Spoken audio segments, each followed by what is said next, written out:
Hello dear students, last lecture में अपन लोगों ने रिफ्रैक्शन ऑफ लाइट पर बात करी थी। उसमें अपन लोगों ने देखा था कि रिफ्रैक्शन किस तरीके से होता है, रिफ्रैक्शन क्या होता है, उन सारी चीजों पर अपन लोगों ने क्या करी थी, बात करी थी। ठीक, साथ ही साथ अपन लोगों ने refractive index, relative refractive index, Snell's law पे भी क्या करा था, डिस्कस करा था। आज अपन थोड़ा सा आगे बढ़ते हैं और रिफ्रैक्शन ऑफ लाइट से रिलेटेड न्यूमेरिकल सॉल्व करते हैं अपन लोग। ठीक, बट उससे पहले एक बार अपन थोड़ा सा रिवीजन कर लेते हैं कि जो रिफ्रैक्शन अपन लोगों ने देखा था उसमें अपन लोगों ने क्या क्या बात करी थी। ठीक, तो रिफ्रैक्शन में जो अपन लोगों ने बात करी थी उसमें इस तरीके से आप लोगों के पास एक इंटरफेस था। इंटरफेस में आपको बता चुका हूं कि अंतरापृष्ठ जो होता है एक तरीके से दो मीडियम को सेपरेट करता है। ठीक है ना, दो मीडियम को सेपरेट करता है इंटरफेस। ठीक ठीक, उसके बाद यहाँ पर मीडियम था 1, यहाँ पे मीडियम था 2, इसका रिफ्रैक्टिव इंडेक्स अपवर्तनांक था n1, इसका था n2। बहुत सी बुक इसको μ1 भी लिखेगी और बहुत सी बुक, ठीक है ना, तो डिपेंड करता है कि किसको क्या पसंद है। ठीक, उसके बाद यहाँ पर वेलोसिटी था v1, यहाँ पे वेलोसिटी था v2, यहाँ पे वेवलेंथ तरंग दैर्घ्य था λ1, यहाँ पे तरंग दैर्घ्य था λ2, यहाँ पे फ्रीक्वेंसी थी न्यू, फ्रीक्वेंसी थी यहाँ पे भी न्यू। क्योंकि अपन लोगों ने बात करी थी फ्रीक्वेंसी जो होता है वो एक तरीके से सोर्स पर डिपेंड करता है, मीडियम पर डिपेंड नहीं करता। एक बार जो फ्रीक्वेंसी फिक्स हो गई फिर वो चेंज नहीं होती, चाहे वो किसी भी मीडियम में जाए। ठीक, और अपन लोगों ने यहाँ पर अभी एक कंडीशन लगा दी थी और कंडीशन अपन लोगों ने यहाँ पे लगाई थी कि n2 is greater than n1, मतलब इस वाले माध्यम का अपवर्तनांक ज्यादा है ऊपर वाले के माध्यम के अपवर्तनांक से। तो फैक्ट है कि अगर मैं सिंपल सी बात करूं तो ऊपर वाला आप लोगों के पास एक तरीके से क्या हो गया, विरल हो गया, रेयर हो गया, और नीचे वाला मीडियम आप लोगों के पास क्या हो जाएगा, टेंसर हो जाएगा। अब एक रे आई, जैसे ही रे इस इंटरफेस पर आके गिरती है, जिसको अपन लोगों ने एक तरीके से क्या बोला था, इंसिडेंट रे बोला था कि नहीं बोला था, और जैसे ही रे इस इंटरफेस पर आके गिरती है, अब उसको पता लग गया कुछ ना कुछ गड़बड़ होने वाला है, और गड़बड़ होने वाली कंडीशन पे ये सबसे पहले किसको ढूंढती है, ये सबसे पहले ढूंढती है नॉर्मल को। ठीक, अब अगर ये वाला इंटरफेस नहीं होता तो रे बिना डाइवर्ट हुए सीधे निकल जाती कि नहीं निकल जाती।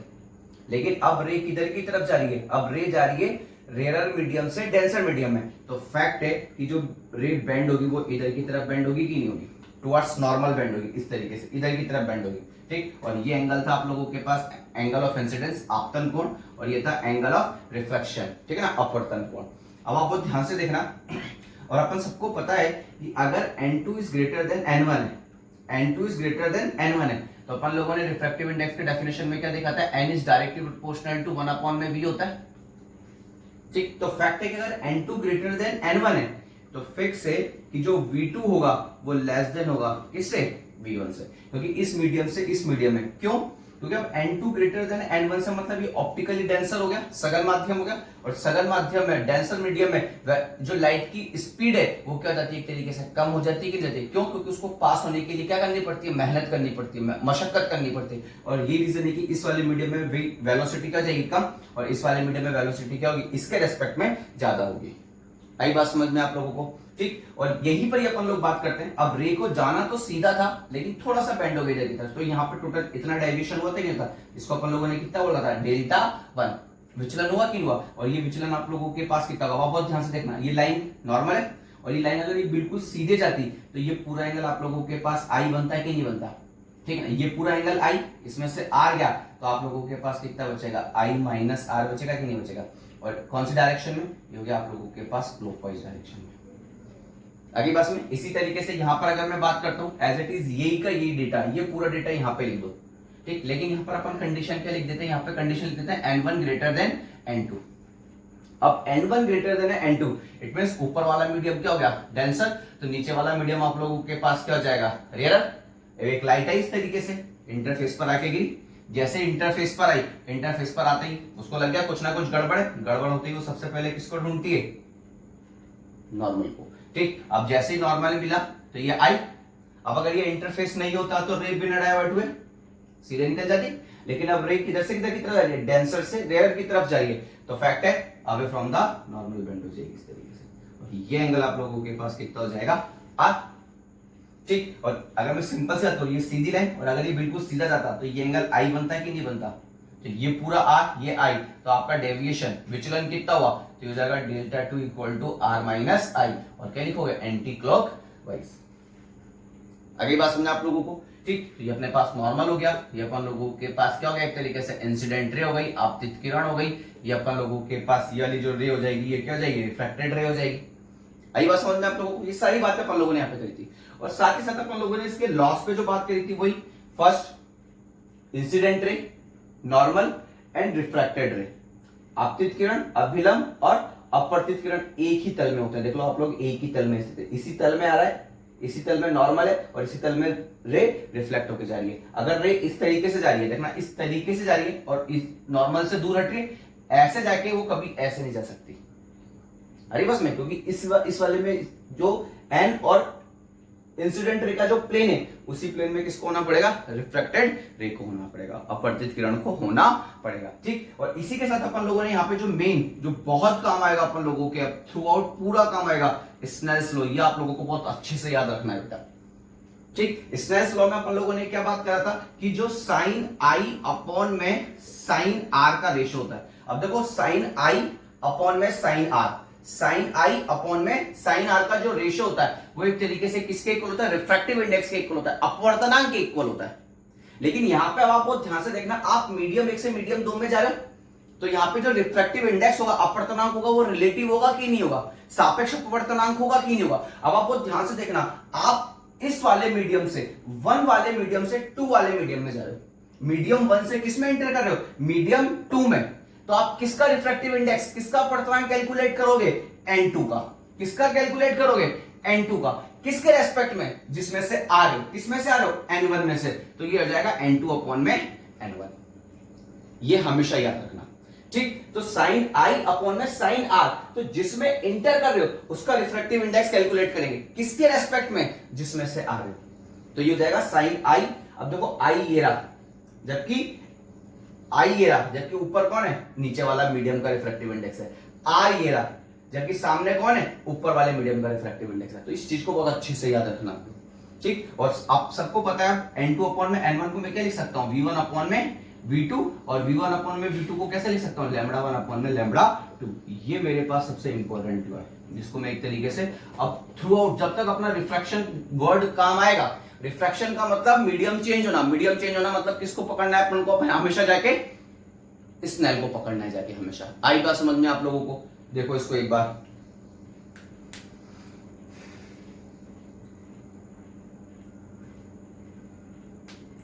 ठीक, चलो अब देखो अपन आगे बढ़ते हैं थोड़ा सा। अब अपन इसमें कुछ केसेस पर डिस्कस कर लेते हैं। ठीक, केस 1।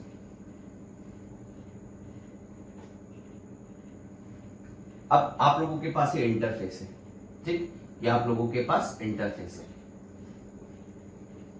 यहाँ पे कोई एक मीडियम 1 है, यहाँ पे कोई एक मीडियम 2 है, इसका रिफ्रैक्टिव इंडेक्स N1, इसका रिफ्रैक्टिव इंडेक्स N2 है। और जो कंडीशन लेनी है वो ले लो, आपको जो अच्छा लगे। N2 is greater than N1 लेना है तो ये ले लो, और N1 ग्रेटर देन N2 लेना है तो वो ले लो, कोई फर्क नहीं पड़ता। ठीक, अब एक रे आती है बिल्कुल सीधा। अब ये सरफेस इस तरीके से रखिए तो फैक्ट इसका नॉर्मल बिल्कुल इस तरीके से होगा। अब रे आ रही है बिल्कुल एज इट इज इस तरीके से, इस तरीके से बिल्कुल परपेंडिकुलर इंसिडेंट होती है। ठीक है ना? जो इंटरफेस है उस पे जो रे है वो बिल्कुल एज इट इज नॉर्मल, बिल्कुल इस तरीके से परपेंडिकुलर इंसिडेंट होती है। तो ऐसी कंडीशन पर अपन लोग क्या देखते हैं? अब आप बहुत ध्यान से देखना, जो भी रे आती है नॉर्मल से इस तरीके से एंगल आई बनाती है, नहीं बनाती, उसके बाद क्या होता है? या तो इधर की तरफ बेंड हो जाती है या फिर अवे फ्रॉम द नॉर्मल। एक कंडीशन ये, एक कंडीशन ये। अब जो भी एंगल मेजर करते हैं अपन किससे मेजर कर रहे हैं? आई से। अब देखना ये वाली रे जितना दूर होगी आई उतना ज्यादा होगा।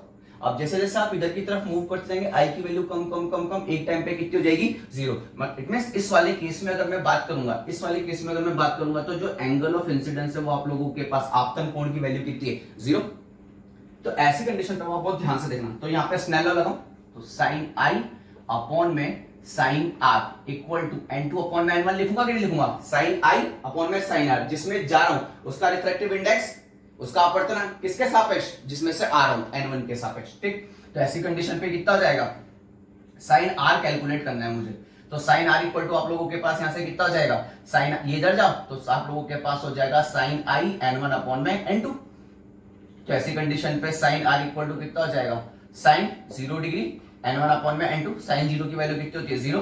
Then sine are equal to कितना हो जाएगा? 0। देन एंगल ऑफ रिफ्रैक्शन भी कितना होगा? 0। एंगल ऑफ रिफ्रैक्शन 0 होने का मतलब वो बिना किसी टेंशन के सीधे पास हो जाएगा। और यहाँ पर एंगल ऑफ रिफ्रैक्शन आप लोगों के पास कितना हो जाएगा? 0 हो जाएगा। इट मींस अगर मैं सिंपल सी बात करूं, अगर आप लोगों के पास एंगल ऑफ इंसिडेंस जीरो है, इट मींस या फिर इंसिडेंट रे किसी भी इंटरफेस पर नॉर्मली इंसिडेंट होती है, तो ऐसे कंडीशन पर आप क्या देखते हैं कि रे बिना डाइवर्ट, अब रिफ्रैक्शन तो हुआ है यहाँ पे, अब आप ये मत सोचना कि सर ना तो दूर हटी ना पास हटी और ये तो बिल्कुल सीधे चली गई, ये तो कंडीशन आ गई अपने पास जिसमें रे एक मीडियम से दूसरे मीडियम में। तो एटलीस्ट मुझे ये बात समझ में गई कि अगर सपोज कोई भी रे किसी भी इंटरफेस पर नॉर्मली इंसिडेंट होती है, एकदम परपेंडिकुलर आपतित होती है, ठीक है ना, लंबवत आपतित होती है, तो मैं क्या देखता हूं कि वो बिना डाइवर्ट हुए, वो रे बिना डाइवर्ट हुए, बिना विचलित हुए एकदम सीधे निकल जाती है।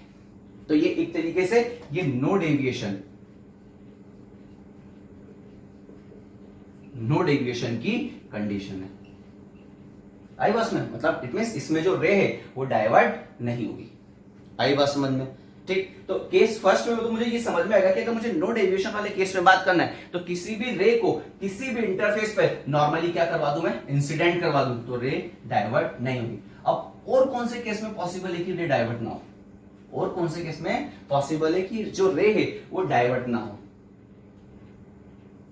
तो देखना अब आप लोग, ये इंटरफेस यहाँ पे N1, यहाँ पे N2, इट मींस ये मीडियम 1, ये मीडियम 2, ठीक। अब एक रे आ रही है, रे जैसे इंटरफेस पर आके गिरी, ठीक है ना, जैसे ही आके गिरी उसको मामला गड़बड़ लग गया, गड़बड़ लगते उसने सबसे पहले किसको ढूंढा, उसने सबसे पहले ढूंढा नॉर्मल को, नॉर्मल, और ये बना आप लोगों के पास एंगल आई। लेकिन जैसे इंटरफेस पे गिरी, इसने यहाँ पे जो भी ऑब्जर्वेशन करना था करा, और इसका ऑब्जर्वेशन में पता लगा कि N1 किसके इक्वल है, N2 के इक्वल है, मतलब दोनों माध्यम के अपवर्तनांक क्या है आप लोगों के पास एक समान है। तो उसने कहा कि जैसा मीडियम ये वैसा मीडियम ये, और जब दोनों मीडियम एक जैसे तो ये रे आप लोगों के पास बिना डाइवर्ट हुए एज इट इज ऐसी की ऐसी ही क्या हो जाएगी आप लोगों के पास हो जाएगी। और ऐसी कंडीशन पे आप लोगों के पास ये अब आप देख लो आई और आर, यहाँ पर जो एंगल ऑफ इंसिडेंस होगा वो एंगल ऑफ रिफ्रैक्शन के क्या हो जाएगा, इक्वल होगा, और दोनों नॉट इक्वल टू जीरो होंगे। दोनों यहाँ पे बिना किसी टेंशन के अपन लिख सकते हैं नॉट इक्वल टू जीरो। आगे बात समझ आप लोगों को कि अगर दोनों मीडियम का अपवर्तनांक रिफ्रैक्टिव इंडेक्स अलग अलग हो और एंगल ऑफ इंसिडेंस अगर जीरो है तो एंगल ऑफ रिफ्रैक्शन तो जीरो होगा ही होगा, तो अपन यहाँ पे जीरो वाला केस लेंगे ही, ठीक है ना। जीरो वाला केस तो हर कंडीशन पे वैलिड है, चाहे रिफ्रैक्टिव इंडेक्स अपवर्तनांक बराबर हो या ना हो। लेकिन इस वाले केस में अपन लोग क्या देख रहे हैं कि अगर सपोज दोनों माध्यम जो है उनका अगर रिफ्रैक्टिव इंडेक्स बिल्कुल एक जैसा है तो रे बिना डाइवर्ट क्या हो जाएगी आप लोगों के पास हो जाएगी। और ये एक तरीके से कौन सी वाली कंडीशन है आप लोगों के पास, नो डेविएशन, मतलब किसी भी तरीके का कोई विचलन नहीं होगा, नो डेविएशन वाली कंडीशन है। अगली बात समझ में आप लोगों को, देखो इसको एक बार,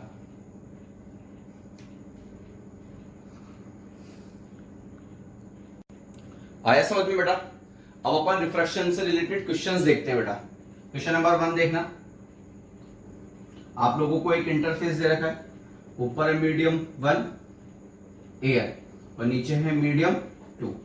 एयर N1 मान लेते हैं अपन ऊपर, तो N1 इक्वल टू कितना जाएगा Na, और एयर का रिफ्रैक्टिव इंडेक्स अपवर्तनांक कितना आता है 1, और नीचे वाले मीडियम का रिफ्रैक्टिव इंडेक्स दे रखा है आप लोगों को √2, ठीक है ना। एक रे इंसिडेंट होती है इंटरफेस पर, ये आप लोगों के पास हो जाएगी इंसिडेंट रे, ठीक। अब जैसे इंटरफेस पर आती है रे को समझ में जाता है कुछ ना कुछ गड़बड़ होने वाली है, और गड़बड़ होने वाली तो किसको ढूंढती है सबसे पहले, नॉर्मल, और ये एंगल आप लोगों को दे दिया 45 डिग्री, मतलब एंगल ऑफ इंसिडेंस आप लोगों को दे रखा है 45 डिग्री। Then find out angle of refraction and angle of deviation, ठीक है ना। अपवर्तन कोण और विचलन कोण आप लोगों को याद करना है। आई बात समझ। अब आप देखो आपके पास N1 है, N2 है, I है, और मीडियम चेंज हो रहा है, तो मैं किसके पास चले जाऊं, स्नेल के पास चले जाऊं, तो यूजिंग स्नेल्स लॉ, और स्नेल्स लॉ क्या होता है, साइन I अपॉन में साइन R, ठीक है ना, साइन I अपॉन में sine R, sine I upon में साइन R, ठीक है ना। अब आप देखो आपको अब √2 की वैल्यू कितनी होती है, 1.414 के आसपास होती है, तो फैक्टर ऊपर से ज्यादा है, तो फैक्टर ये वाला मीडियम हो गया रेयर विरल, और ये वाला मीडियम क्या हो गया डेंसर सघन। आगे बात सुनना है। अब अगर ये इंटरफेस नहीं होता तो ये रे बिना डाइवर्ट हुए किधर निकल जाती, सीधे निकल जाती कि नहीं निकल जाती, लेकिन विचलन होने की वजह से ये किधर की तरफ टर्न हुई, ये टर्न हो गई किधर की तरफ, अभिलंब की तरफ, तो ये इधर की तरफ इस तरीके से टर्न होगी कि नहीं होगी, अब तो फैक्ट है कि ये वाला ये क्या बनेगा आप लोगों के पास एंगल ऑफ रिफ्रैक्शन, अपवर्तन कोण, और फैक्ट है कि रे को जाना यहाँ था, पहुंच यहाँ गई, तो कितना डेविएशन हुआ टोटल डेल्टा 1। तो डेल्टा 1 इक्वल टू आप लोगों के पास एक तरीके से कितना हो जाएगा आई माइनस का आर, और साथ में लिख सकता हूँ नहीं लिख सकता हूँ क्लॉकवाइज इधर की तरफ, क्योंकि डेविएशन इधर की तरफ है। आ रही बात में? तो मैं अब आप देखना using Snell law sin i upon में sin r इक्वल टू कितना हो जाएगा n2 अपॉन में n1, क्योंकि आप इस मीडियम से इस मीडियम में जा रहे हो और जिस मीडियम में जाते हो उसका रिफ्रैक्टिव इंडेक्स कैलकुलेट करते हो किसके रेस्पेक्ट में, जिसमें से आते हो, किसका, ठीक है ना। आपको अपवर्तनांक ज्ञात करना है किसका, n2 का, किसके सापेक्ष ज्ञात करोगे, n1 के सापेक्ष, क्योंकि आप इस माध्यम से निकल के किस में आ रहे हो, इस माध्यम में आ रहे हो। ठीक, तो ऐसी कंडीशन पे अब आप लोगों को sin r कैलकुलेट करना है, then sin r equal to कितना हो जाएगा आप लोगों के पास sin i n1 अपॉन में n2, और n1 किसके इक्वल है, na के इक्वल है। तो ऐसी कंडीशन पे sin r इक्वल टू कितना हो जाएगा sin i की वैल्यू कितनी चलेगी 45 डिग्री, na की वैल्यू 1, n2 की value √2, then sin r equal to कितना हो जाएगा 1 अपॉन में √2 इंटू 1 अपॉन में √2, then sin r equal to कितना हो जाएगा 1 अपॉन में 2, कहां पर होता है 1 अपॉन में 2 30 डिग्री। तो ऐसी कंडीशन पे r की वैल्यू आप लोगों के पास कितनी आ जाएगी 30 डिग्री आ जाएगी कि नहीं आ जाएगी। ठीक, अब डेविएशन कितना रहेगा आप लोगों के पास, डेविएशन आ जाएगा आप लोगों के पास i माइनस r,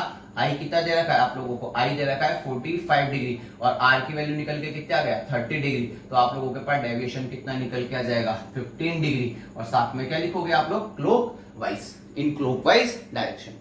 आई नहीं आई बात समझ में आप लोगों को? देखो इसको जल्दी से,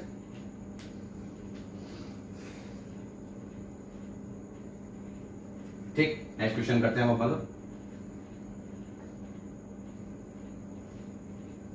ठीक है, चलो नेक्स्ट क्वेश्चन।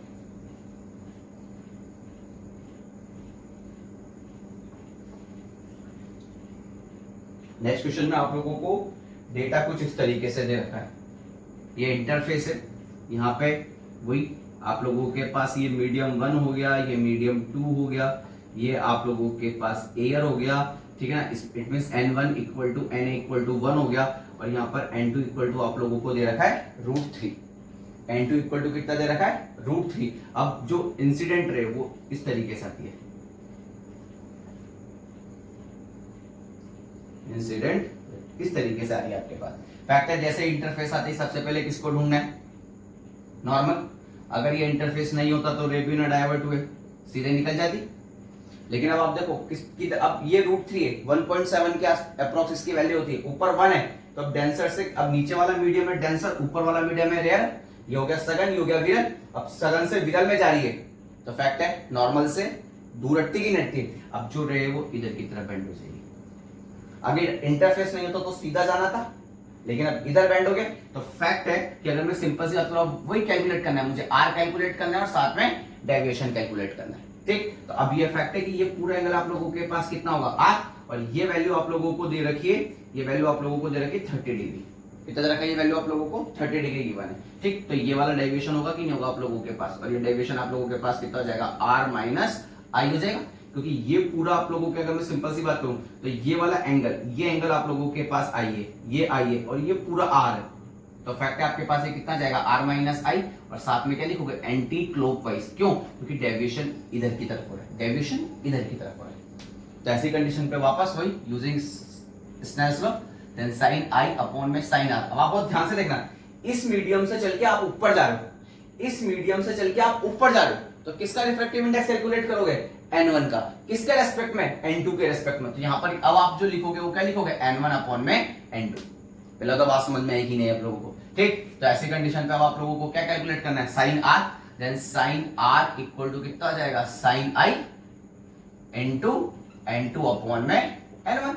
तो ऐसी कंडीशन पे आप लोगों के पास sin i की वैल्यू आप लोगों को कितना, i का वैल्यू कितना 30 डिग्री, तो ये हो गया आप लोगों के पास 30 डिग्री, और यहाँ पे कितना हो जाएगा √3 अपॉन में 1 हो जाएगा कि नहीं हो जाएगा। तो ऐसी कंडीशन पे sin r इक्वल टू हो जाएगा 1/2 इंटू √3, तो ऐसी कंडीशन पे वैल्यू आएगी √3/2, कहां पर होती है √3/2, देन r इक्वल टू कितना जाएगा आप लोगों के पास 60 डिग्री। तो ये जो एंगल आप लोगों के पास आएगा ये कितना आएगा 60 डिग्री। तो डेविएशन कितना आएगा, डेविएशन आएगा r माइनस आई, ये कितना हो जाएगा 60 माइनस 30 इक्वल टू 30 डिग्री, और साथ में अपन लोग क्या लिखेंगे, अपन लोग लिखेंगे एंटी क्लॉकवाइज। ये आप लोगों के पास डेविएशन आई नहीं आई बात समझे आप लोगों को? देखो जल्दी से एक बार,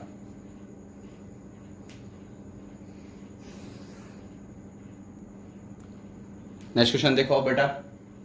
नेक्स्ट क्वेश्चन में आप लोगों को क्या दे रखा है, आपके पास दो मीडियम है, मीडियम ए मीडियम बी, और ये इंटरफेस है, ठीक है। यहां से जो भी अपन लोगों के पास लाइट रे आता उसका वेलोसिटी आप लोगों के पास यहाँ पे वी ए और यहाँ पर वी बी, और वी बी इक्वल टू कितना दे रखा है c/3। तो अपन लोगों को यहाँ पर वी ए की वैल्यू कैलकुलेट करना है। अगर सपोज आप लोगों के पास एंगल ऑफ इंसिडेंस 45 डिग्री है, आपतन कोण 45 डिग्री है, एंड एंगल ऑफ रिफ्रैक्शन, ठीक है, अपवर्तन कोण का मान आप लोगों को कितना दे रखा है 60 डिग्री दे रखा है। तो अपन लोगों को वी ए कैलकुलेट करना है।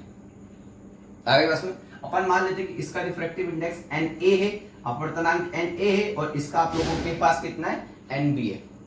तो ऐसी कंडीशन पे according to Snell law sine I upon में sine are, sine I upon में साइन आर। अब आप इससे इसमें जा रहे हो तो किसका कैलकुलेट करेंगे एन बी का, किसका रिफ्रैक्टिव इंडेक्स अपवर्तनांक कैलकुलेट करेंगे एन बी का, किसके रेस्पेक्ट में एन ए के रेस्पेक्ट में। और अब आप सबको पता है कि अगर एन बी अपॉन में एन ए है तो वी की टर्म में कितना आ जाएगा वी ए अपॉन में वी बी। क्यों लिखा अपन लोगों ने ऐसा, इधर बी ऊपर इधर बी नीचे, इधर ए नीचे इधर ए ऊपर, क्योंकि आप सबको पता होता है कि जो अपवर्तनांक होता है रिफ्रैक्टिव इंडेक्स होता है वो वेलोसिटी के हमेशा, ठीक है ना, या जो स्पीड होती है जो चाल होती है उसके हमेशा क्या होता है व्युत्क्रमानुपाती होता है। बता चुका हूं मैं आप लोगों को ये, है ना। तो ऐसी कंडीशन पे अपन लोगों के पास कितना हो जाएगा साइन आई अपॉन में sine I equal to V A upon में वी बी हो जाएगा। Then V A equal to कितना हो जाएगा वी बी इंटू साइन आई अपॉन में sine R. Then V A equal to V B की वैल्यू कितनी दे रखी है आप लोगों को c/3, तो ये हो गया c/3 इंटू साइन आई, आई कितना दे रखा है आप लोगों को 45 डिग्री, और आई की वैल्यू आप लोगों को कितनी दे रखी है 60 डिग्री। तो ऐसी कंडीशन पे आप लोगों के पास बी ए इक्वल टू कितना हो जाएगा c/3, साइन 45 की वैल्यू कितनी होती है 1 अपॉन में √2, और साइन 60 की वैल्यू कितनी हो जाती है आप लोगों के पास √3/2। तो ये ऊपर आ जाना है और ये नीचे आ जाना है। तो आप लोगों के पास बी ए इक्वल टू कितना आ जाएगा, ये आ जाएगा 2 अपॉन में 3 √3 इंटू √2 आ जाएगा, ये √2 से √2 टाइम कैंसिल हो जाएगा। तो आप लोगों के पास वैल्यू आ जाएगी √2 अपॉन में, और साथ में c आएगा, ठीक है ना, √2 अपॉन में आ जाएगा 3√3। आई नहीं आई बात समझ में आप लोगों को, देखो इसको एक बार।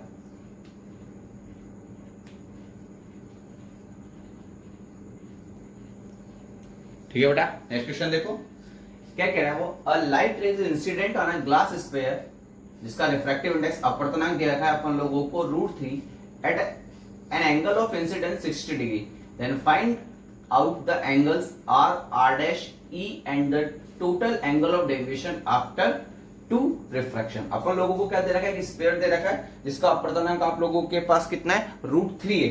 तो अपन लोगों को R R dash E and total angle of deviation after two refraction अपन लोगों को क्या करना है कैलकुलेट करना। अभी अपन डायग्राम के थ्रू इसको समझते हैं, ठीक। इस तरीके से देखना, आप लोगों के पास एक स्फीयर दे रखा है इस तरीके से, ठीक है, ये स्फीयर हो गया अपन लोगों के पास, ये सेंटर हो गया, ठीक, पूरा सॉलिड है। तो अंदर की तरफ तो जाएगा n2, और n2 की वैल्यू आप लोगों को कितना गिवन है, ठीक है ना, n2 की वैल्यू आप लोगों को गिवन है √3, और बाहर है n1, और n1 equal to na equal to कितना देगा अपन, तो ये तो हो गया अपन लोगों, अंदर तो अपन लोगों को दे रखा है पूरा ग्लास, और बाहर अपन लोगों के पास कौन सा मीडियम है एयर मीडियम है। आई पास में अब जो एक रे है वो 60 डिग्री के एंगल से इंसिडेंट होती है, कहीं पर भी अपन इंसिडेंट करवाते हैं, अपन सपोज यहां से इस सेंटर से इधर से ले लेते हैं, इसकी जो लाइन है, मान लेते हैं कि एक रे इस तरीके से इंसिडेंट होती है, तो ये आप लोगों के पास एक तरीके से क्या इंसिडेंट रे हुई कि नहीं, ठीक। अब इंसिडेंट रे जैसे इस वाली सरफेस पर आके गिरी तो ये इंटरफेस आया कि नहीं आया, इंटरफेस आते ही इससे सबसे पहले किसको ढूंढा नॉर्मल। अब ये आप लोगों के पास क्या है स्फीयर है कि नहीं है, ठीक है ना, स्फीयर है कि नहीं, ग्लास स्फीयर है, तो फैक्ट है सेंटर से जो भी लाइन आप इस सरफेस पर डालोगे वो क्या ट्रीट करेगी एज ए नॉर्मल ट्रीट करेगी कि नहीं करेगी, क्यों, क्योंकि वो सरफेस के साथ हमेशा कितने डिग्री का एंगल बनाएगा 90 डिग्री। अब आप बहुत ध्यान से देखना, अब सपोज अगर ये वाला इंटरफेस नहीं होता तो ये वाली रे बिना डाइवर्ट हुए, ये वाली रे बिना डाइवर्ट हुए इस तरीके से सीधे निकल जाती कि नहीं निकल जाती, लेकिन इंटरफेस की वजह से अब वो रेयर मीडियम से किस में एंटर कर रही है, डेंसर मीडियम में, तो नॉर्मल ये रहा नॉर्मल, तो फैक्ट है किधर की तरफ बेंड होगी, टुवर्ड्स नॉर्मल, तो इधर की तरफ बेंड होगी कि नहीं होगी, तो रे कुछ इस तरीके से नॉर्मल की तरफ बेंड हो जाएगी, क्योंकि ये पूरा नॉर्मल है, ये पूरा नॉर्मल है। अब अगर इधर हटती है तो नॉर्मल से दूर हट रही है, जबकि नॉर्मल की तरफ बेंड होना है, टुवर्ड्स नॉर्मल बेंड होना, तो किधर की तरफ बेंड होगी, इधर की तरफ। तो रे इस तरीके से मूव करे और मूव करके जैसे इधर पहुंचेगी फिर वापस इंटरफेस आ गया। इंटरफेस आते ही अब वापस किसको ढूंढेगी, नॉर्मल। तो अपन क्या करेंगे, अपन इस सी से इस तरीके से देखना, अब आप लोग ये नॉर्मल मिला कि नहीं मिला, ठीक, ये नॉर्मल अपन इसको बोल देते हैं एन डैश। अब फैक्ट है, अब डेंसर से किसमें इंटर करेगी, रेयर मीडियम में। तो डेंसर से जब रेयर मीडियम में एंटर करेगी, तो अगर सपोज ये इंटरफेस नहीं होता, ये वाला इंटरफेस नहीं होता, ये वाला इंटरफेस नहीं होता, तो रे बिना डाइवर्ट हुए सीधे निकल जाती कि नहीं निकल जाती। लेकिन अब वो डेंसर से रेयर में जा रही है, तो away from the normal bend होगी और इस तरीके से बाहर निकल जाएगी, ठीक है ना, किसी भी तरीके से थोड़ा इस तरीके से बाहर निकल जाएगी। आई बात समझ में आप लोगों को। तो इस रे को अपन क्या बोलेंगे, एक तरीके से इमर्जेंट रे, क्या बोलेंगे, इमर्जेंट रे, निर्गत किरण। और यहाँ पे ये जो पूरा एंगल बनेगा, ये बनेगा ई, क्या बनेगा, ई, ठीक। और यहाँ पे ये जो एंगल बनेगा, ये अपने पास बनेगा आई, एंगल ऑफ इंसिडेंस, ठीक। और यहाँ पे जो नॉर्मल के साथ एंगल बनेगा, वो एंगल बनेगा आप लोगों के पास कितना, आर। और यहाँ पे इस एंगल को अपन बोल देते हैं कितना, आर डैश बोलते हैं। तो आपको आर डैश और ई की वैल्यू कैलकुलेट करके बतानी है मुझे, ठीक। और आप लोगों को आई की वैल्यू कितनी दे रखी है, आई की वैल्यू आप लोगों को दे रखी है 60 डिग्री। आगे बात में एयर का अपवर्तनांक रिफ्रैक्टिव इंडेक्स कितना होता है 1, और ग्लास का कितना दे रखा है आप लोगों को, यहाँ पर √3 दे रखा है। तो देखना अब आप लोग,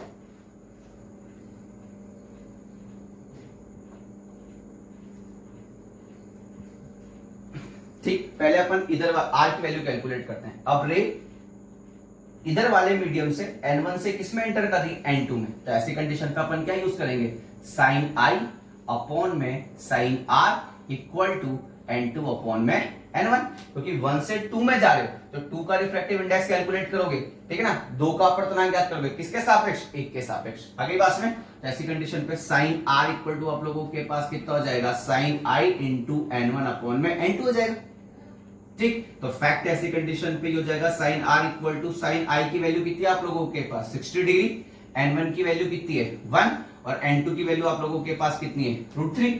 तो ऐसी कंडीशन पे आप लोगों के पास साइन आर इक्वल टू हो जाएगा, साइन 60 की वैल्यू होती है √3/2 इंटू 1 अपॉन में √3 से √3 cancel, then sine are equal to आ जाएगा 1/2, देन आर इक्वल टू आप लोगों के पास आ जाएगा 30 डिग्री। तो ये वैल्यू आप लोगों के पास कितनी आ गई 30 डिग्री। अब आप बहुत ध्यान से देखना, ठीक, अगर ये वाला इंटरफेस नहीं होता, ये वाला इंटरफेस नहीं होता तो रे बिल्कुल सीधे जाती ना, लेकिन इस वाले इंटरफेस की वजह से रे किधर डाइवर्ट होगी, इधर, और कितना विचलित हुई, इधर से इधर तक विचलित हुई कि नहीं। तो ये आप लोगों के पास एक तरीके से डेविएशन डेल्टा 1 निकलेगा कि नहीं निकलेगा। तो ऐसी कंडीशन पे आप लोगों के पास डेल्टा 1 इक्वल टू कितना आ जाएगा, डेल्टा 1 इक्वल टू आ जाएगा आप लोगों के पास आई माइनस आर। आगे बस में कितना जाएगा, आई माइनस आर, और साथ में क्या, अब ये कौन सी डायरेक्शन है, क्लॉकवाइज, तो ये हो जाएगा आप लोगों के पास क्लॉकवाइज। आगे बस में तो ऐसी कंडीशन पे डेल्टा 1 इक्वल टू कितना हो जाएगा 60 minus 30 degree, then deviation equal to आप लोगों के पास आ जाएगा 30 डिग्री, और साथ में अपन लोग क्या लिखेंगे, क्लॉकवाइज। आई बात समझ में। अब आप आगे बढ़ते थोड़ा सा, अब आप देखना ये स्फीयर, अगर ये वाला, अगर ये रेडियस आर है तो ये भी तो आर होगा, अगर ये रेडियस आ रहा है, ये रेडियस आ रहा है, और अगर ये एंगल 30 डिग्री है तो आर डैश भी आप लोगों के पास कितना होगा 30 डिग्री होगा कि नहीं होगा। तो ऐसी कंडीशन पे आप लोगों के पास आर इक्वल टू कितना जाएगा आर डैश, और ये इक्वल टू कितना जाएगा आप लोगों के पास 30 डिग्री हो जाएगा कि नहीं हो जाएगा। आई बात समझ में आप लोगों को, ठीक है ना। तो देखना अब आप लोग, अब अपन को ई कैलकुलेट करना है, ई देखना।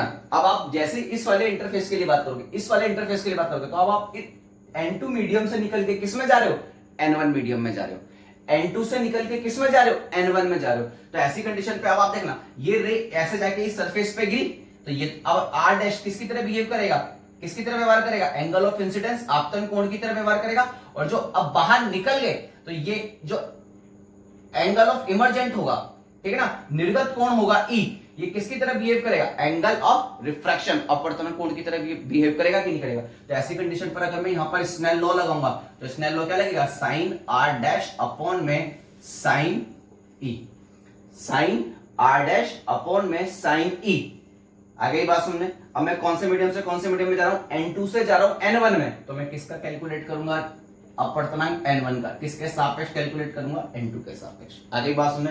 तो ऐसी कंडीशन पे साइन E इक्वल टू आप लोगों के पास कितना हो जाएगा, ये हो जाएगा sine R dash into N2 upon में N1।